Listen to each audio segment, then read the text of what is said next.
Class is now in session. I am Professor Hockey, and today we're discussing Game 3 of the regular season between the San Jose Sharks and the Carolina Hurricanes, in which the Sharks have lost 6-3. And this has been a very, very rough start to the regular season for the San Jose Sharks. Through these first 3 games, they have been absolutely dominated at pretty much every moment of those games. It just really hasn't been all that close. It has appeared close on the scoreboard at the very least. In fact, the Sharks even got a point in their game against the Colorado Avalanche. But in terms of actual play, the Sharks have been pretty much outmatched. And considering expectations coming into this season were for them to be the last place team, they seem to be meeting those expectations at this point. However, there is one caveat that should be noted when it comes to the Sharks and the scheduling for the start of this season. As we know, the Sharks have faced off against the Vegas Golden Knights, the Colorado Avalanche, and now tonight the Carolina Hurricanes. And in a couple of days, they will be facing off against the Boston Bruins. And the thing that these 4 teams actually hold in common is that last year,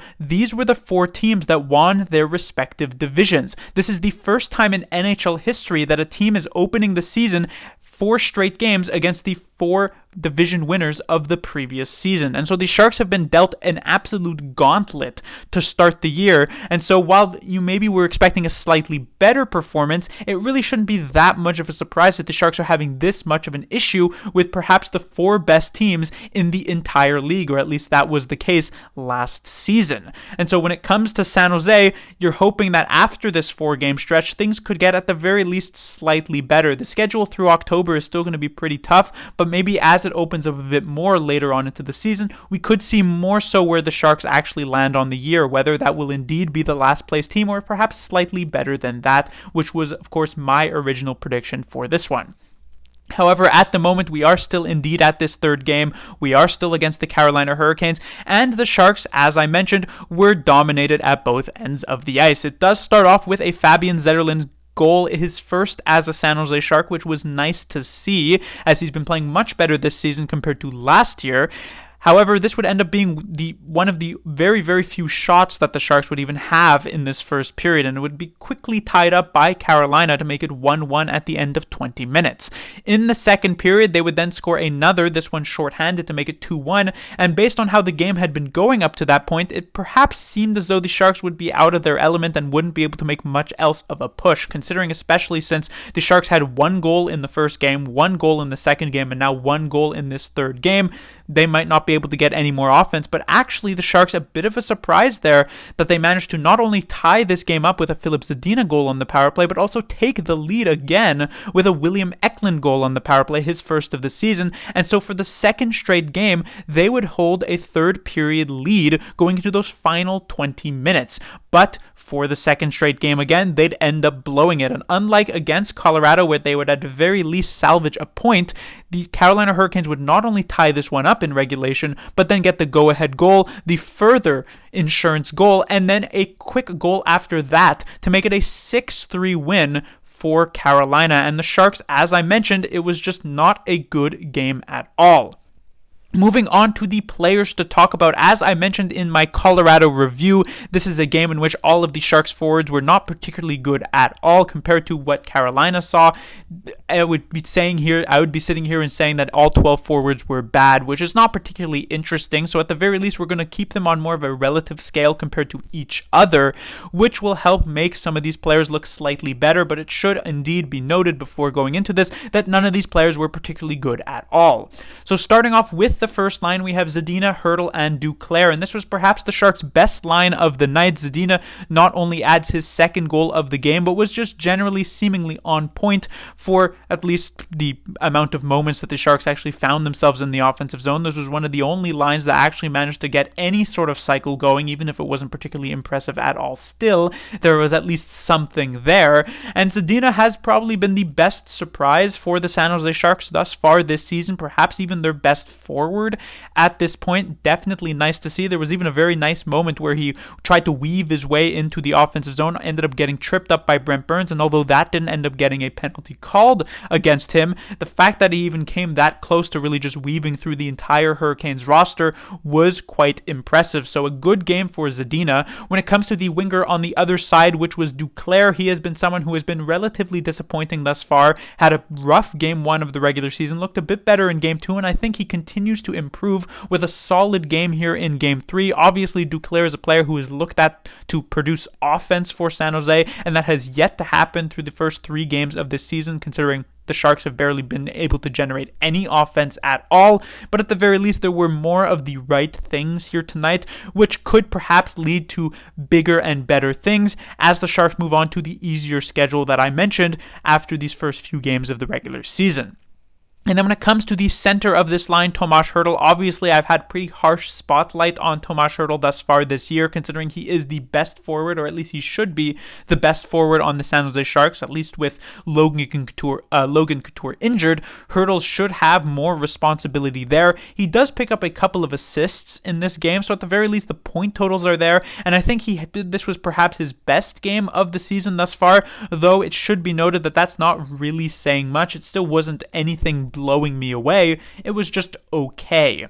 When it comes to the second line of Eklund, Bordeleau, and Hoffman, actually generally through all 4 lines, the lineup was kept the exact same for the forwards compared to the Colorado Avalanche game a few days ago, which was certainly an interesting touch considering the Sharks didn't exactly generate a ton of offense in that particular game.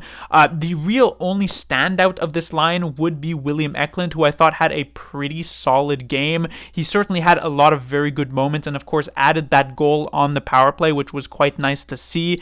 However, there was still an issue that has really been in Eklund's game since he first arrived in the NHL a couple of years ago and since he first played those debut games with the San Jose Sharks, which was that there is a tendency for Eklund to kind of hold the puck a bit too long, I would say, and there are times where he will hold it long enough and actually be able to evade the oncoming checkers and as such be able to make a good play, but it is seemingly more frequent that he will eventually end up getting punished for holding the puck a bit too long. And then it ends up going the other way. And for a team that's having such issues getting anything rolling in the offensive zone, having the puck die on your stick is not really something that you want to have done. And so while this was a positive game for Eklund for sure, perhaps even his best of the season thus far, considering the bar isn't particularly high, it is something that should look to be cleaned up slightly. And it was perhaps even taken notice of by David Quinn as he was getting shifts on the first power play unit to start this game, but then pushed down to the second power play unit where he would eventually actually end up scoring this goal near the latter parts of this game.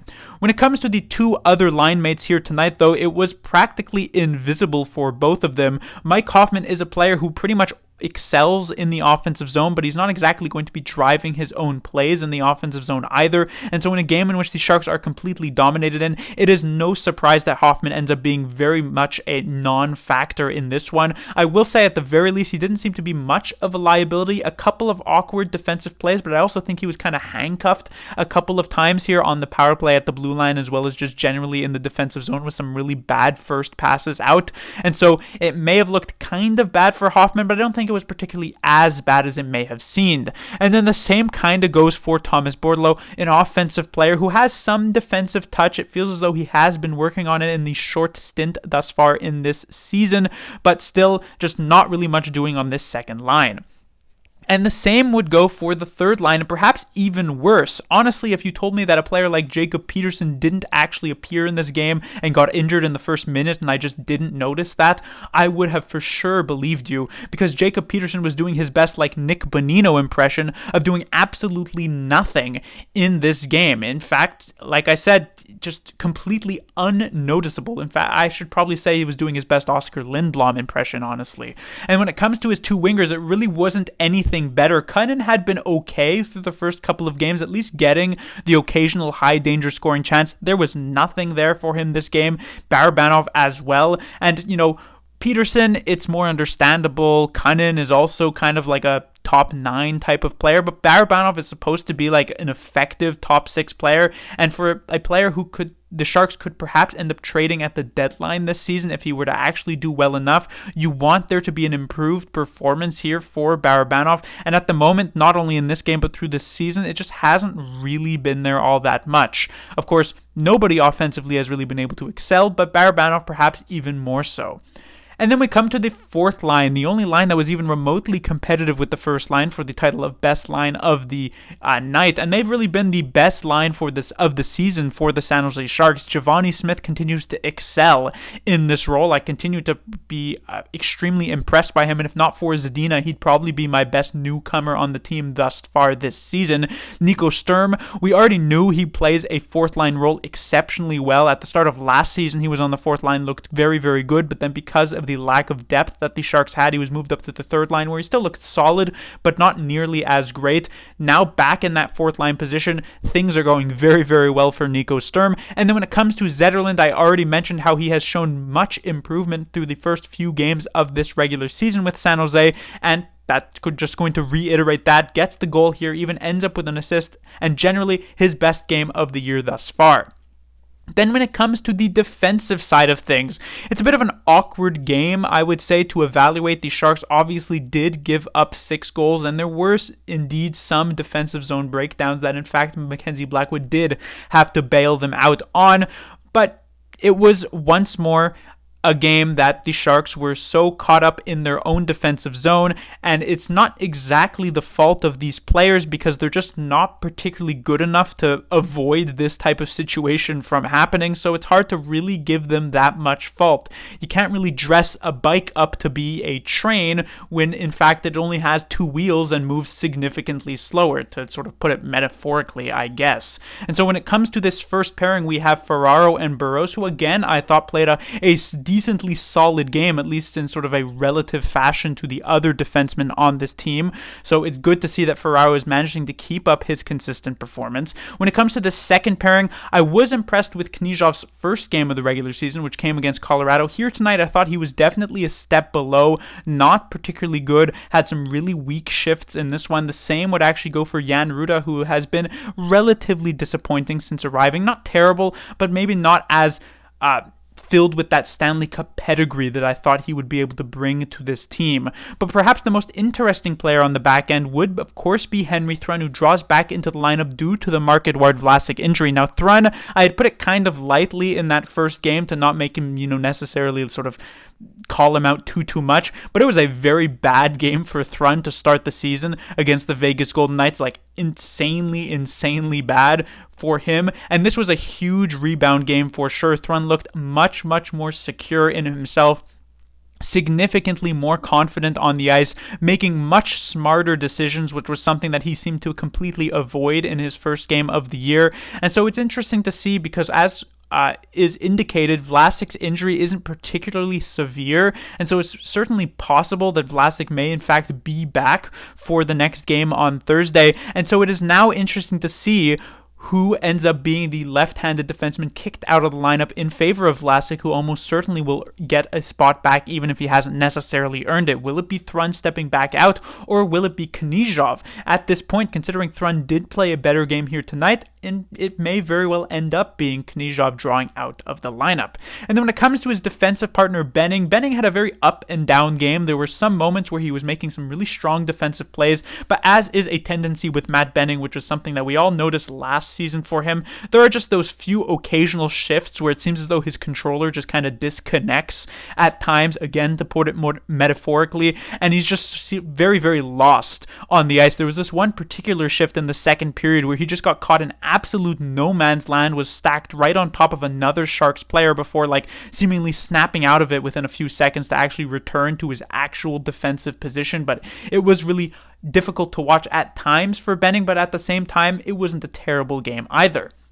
And then finally, we get to the goaltender, Mackenzie Blackwood. And on paper, he gives up 6 goals. It doesn't look particularly good. And a couple of these goals, of course, were relatively shaky ones that he would for sure want to have back, even though a couple of the other ones were also extremely difficult. The first one by Jarvis is perhaps impossible. The Pesce goal that made it 6-3, also an exceptionally difficult save off of a double deflection off of Sharks players. But Blackwood also made some absolute miraculous miraculous saves multiple times in this game. A fantastic glove save, honestly, save of the year, early save of the year candidate that we saw early in the early parts. And then another amazing glove save just a few minutes later in the next period. And then another amazing pad save this time in a similar 2-on-1 type of situation. And so even if he didn't give up those relatively bad goals, if he had given up the goals that seemingly were marked for the back of the net, we'd probably be in a very similar situation. So generally, even though it was 6 goals against, I thought Blackwood was still very, very good, which actually makes it so that I wouldn't be surprised to see him actually get the start in a couple of days against Boston again. I do think it will probably end up being Kähkönen just to try and keep it relatively even between these two goaltenders, but Blackwood has been very, very good.